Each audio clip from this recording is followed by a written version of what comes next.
March of 2023, news media reported the possible discovery of a lost painting by Johannes Vermeer. This is big news because Vermeer is an old master rock star, up there with others like Rembrandt and Rubens. Indeed, this painting, The Girl with the Pearl Earring, made it into the world of pop culture in a movie with Colin Firth and Scarlett Johansson.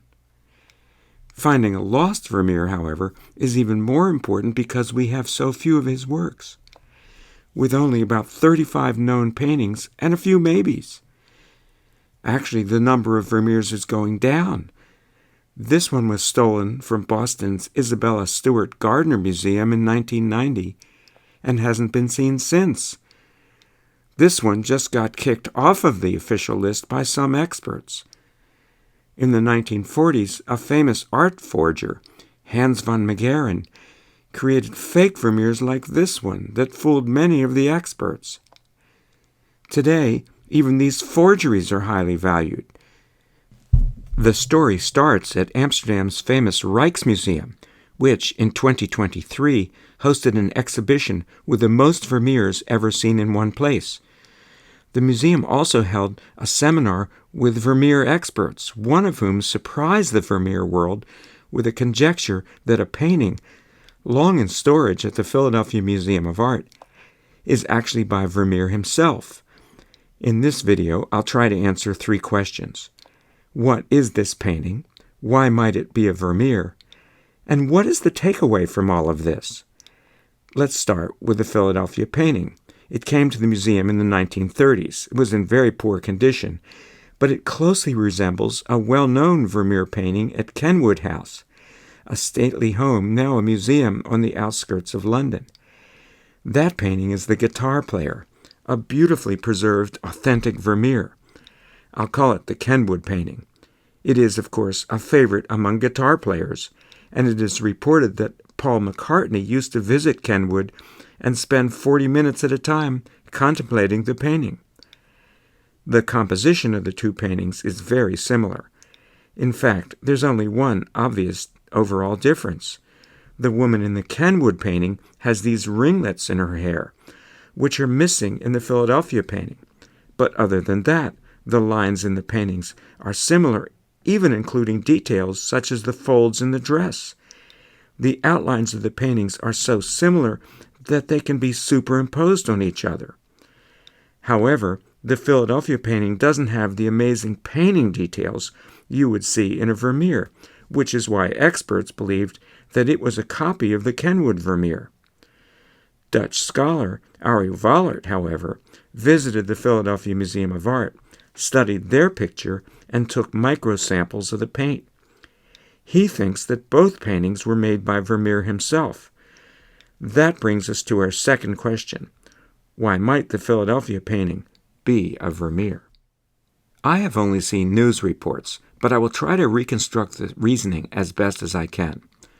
First, Vollert believes that there is evidence that the painting was created in Vermeer's lifetime, and second, that aggressive cleaning before it came to the Philadelphia Museum degraded the painting by removing a top finishing level of paint that would have contained the refinements that we associate with Vermeer. Both of these claims are based on his chemical analysis of the paints.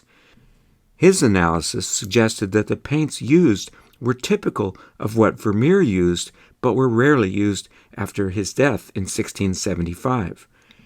He also found traces of paint that suggest that there was a top layer of paint that has been scrubbed away. Vollert agrees that confirming this will require much more laboratory work, so for now this is more of an educated conjecture.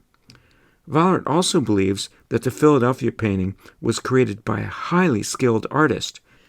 In other words, even though the top level of paint has been removed, he can still see the hand of a master artist rather than an apprentice. Of course, there were plenty of amazing artists in Vermeer's day. Here are just a few.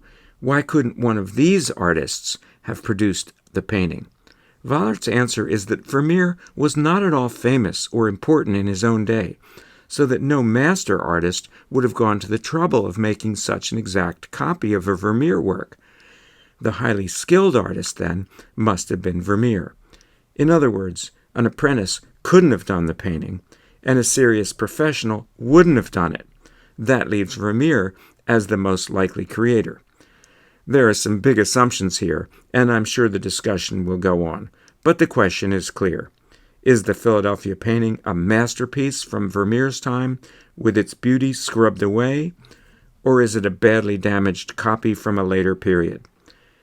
The Philadelphia Museum of Art would love to have a Vermeer, but the museum has not endorsed Vollert's conjecture. Museum CEO Sasha Suda reports that the museum has limited itself to further research on this mysterious painting. Fortunately, the museum will be displaying its painting with a reproduction of the Kenwood painting for comparison, so we can see them for ourselves. Now, for our third question. What can we take away from all of this?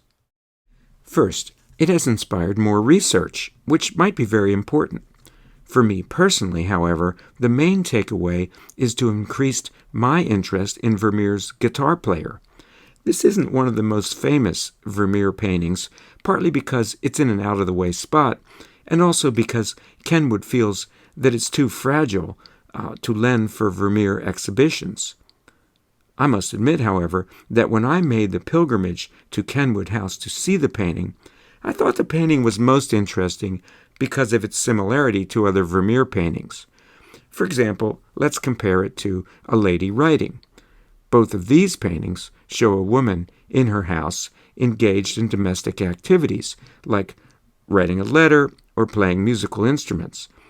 And of course, Vermeer loves this yellow dress with white trim that appears in 5 of his paintings. And many Vermeers have a picture or sometimes a map on the wall. And quite a few of his paintings involve music, as we see here. Vermeer almost always has the women in his painting facing to their right, as in The Guitar Player, and here in Woman Holding a Balance. Thus, the guitar player has a lot of common Vermeer characteristics. There are some ways, however, that the guitar player is different from some of the others. Notice that the women who look to their right are usually looking toward a light source, as we see here in Girl Reading a Letter, or The Milkmaid. But in the guitar player, the woman is looking away from the light, which comes in from her left. Is this a subtle signal that there's something different about this woman? Here are some more differences. Notice that Vermeer's musical women sometimes play the lute. In Vermeer's day, the lute is an older, traditional instrument. It's kind of hard to play. Here's another lute player, and notice that both are wearing Vermeer's favorite yellow dress. In the guitar player, however, the woman plays a more modern instrument. Compared to the lute, the guitar is newer, easier to play, and louder. And the woman appears to be focused on someone out of the picture to her right. She's smiling at that person as she plays. Vermeer is famous for his light-filled windows, but here, curiously, the curtain is closed. Could this be a clandestine meeting, hidden from the prying eyes of passerbys? Also, look at the books on the table. Some have speculated that the fat book in the middle might be a Bible. The smaller book? Is it a novel or romance? It's on the top. Perhaps she's reading that rather than the Bible.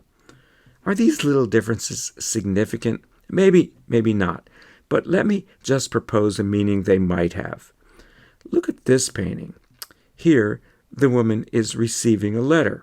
Perhaps it's a love letter, but she seems demure and tentative and reserved, perhaps unsure about how she should react. In the guitar player, could Vermeer be giving us a woman who's just a bit more liberal than some of his more demure women? Instead of spending hours practicing the lute and reading the Bible, she plays an easier instrument to learn. It's a modern instrument and has more time to read novels and entertain guests. Okay, maybe this is all a bit far-fetched, but that's what's so great about Vermeer's paintings, that the little details suggest deeper meanings. So if nothing else, the controversy calls our attention to a great painting. For now, the play turns to the Philadelphia Museum of Art. Stay tuned for further developments, and come to the museum to see the painting for yourself. And if you liked this video, please enjoy some of my other videos about the wonderful art at the Philadelphia Museum of Art.